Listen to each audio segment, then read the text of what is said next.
السلام علیکم ورحمۃ اللہ وبرکاتہ۔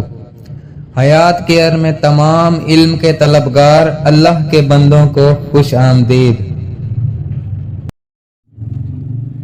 ایک بادشاہ ایک اجمی غلام کے ساتھ کشتی میں بیٹھا ہوا تھا۔ غلام نے اس سے پہلے دریا کو نہیں دیکھا تھا۔ غلام نے رونا گڑ گڑانا شروع کر دیا اور اس کے جسم پر لرزہ طاری ہو گیا۔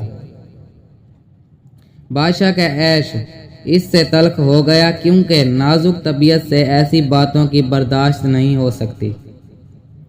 ایک عقل مند اس کشتی میں تھا۔ بادشاہ سے کہا، بادشاہ سلامت، اگر آپ حکم دیں تو میں اس کو ایک طریقے سے خاموش کروا دیتا ہوں۔ کیا بے انتہا مہربانی اور بخشش ہوگی؟ حکم دیا کہ غلام کو دریا میں ڈال دیں۔ کئی دفعہ اس نے غوطے کھائے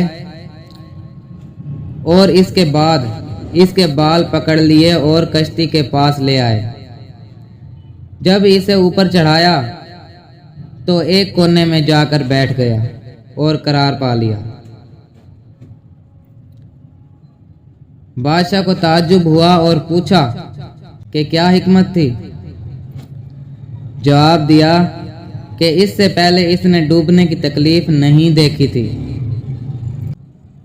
اور کشتی پر سلامت رہنے کی قدر نہیں جانتا تھا، لیکن اب اسے سب معلوم ہے، اس لیے وہ چپ کر کے ایک کونے میں بیٹھ گیا۔ اگر آپ کو ہماری اور ویڈیوز چاہیے ہوں تو ہمارے حیات کیئر کے چینل کو سبسکرائب کر لیں اور بیل کے آئیکن کو کلک کر لیں تاکہ ہماری ہر نئی آنے والی ویڈیو پہلے آپ تک پہنچ سکے۔ اور آپ ہماری ویڈیوز سے علم کا فیض حاصل کر رہے ہیں تو صدقہ جاریہ کے طور پر دوسرے بھائیوں کو بھی شیئر کریں تاکہ وہ بھی علم سے فائدہ اٹھا سکیں۔ اللہ حافظ۔